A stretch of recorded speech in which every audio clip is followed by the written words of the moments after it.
Years, people in Randolph County have struggled to access resources like health care and an on-site police department, but now leaders are taking a step to ensure that residents in the county do not have to travel miles to get access to those necessities. Yeah, WAOB News 10's Ashanti Isaac tells us how citizens can now expect a shorter response time to emergency services in the coming weeks.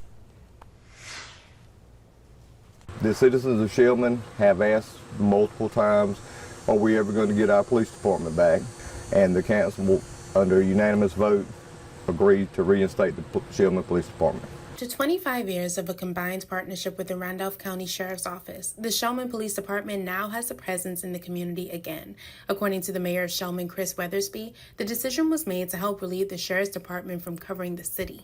The sheriff is short-staffed, and sometimes he just didn't have the staff to respond Johnny on the spot like he wanted to.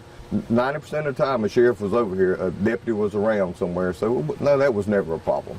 Newly appointed Chief of Police Jose Hernandez says, despite the police department being reinstated, it is still in a partnership with the Sheriff's Office, and having an in-city department will help them to respond to residents' needs in a timely manner. We'll be able to assist them with anything that they need as far as, besides just, responding to calls and crime and whatever. But we're here to help, and we're here to make sure that the department and the city work hand in hand. And it'll improve some of the response time because we'll be here in the area. But I think with both of us working together, I think with the city of Shellman is going to do much better.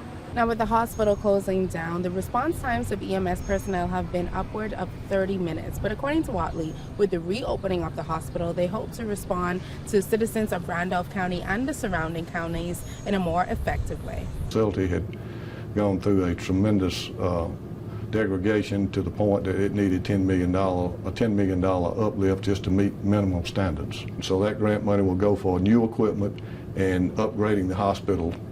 We had some big ticket items, a new roof, $1 million, whole new chiller, HVAC, ventilation. Facility is in terrible shape. We've kept the doors open now as far as keeping the air conditioning on, keeping the lights on. The nursing home has several offices in here to keep it from degrading any further. The hospital has a floor plan of what they expect to do, and as of now, there is no official opening date. But Watley says with the reopening of the hospital, they intend to address the access to rural health care, with the hospital being a rural emergency room or a critical access hospital. Ashanti Isaac, WALB, your hometown news source.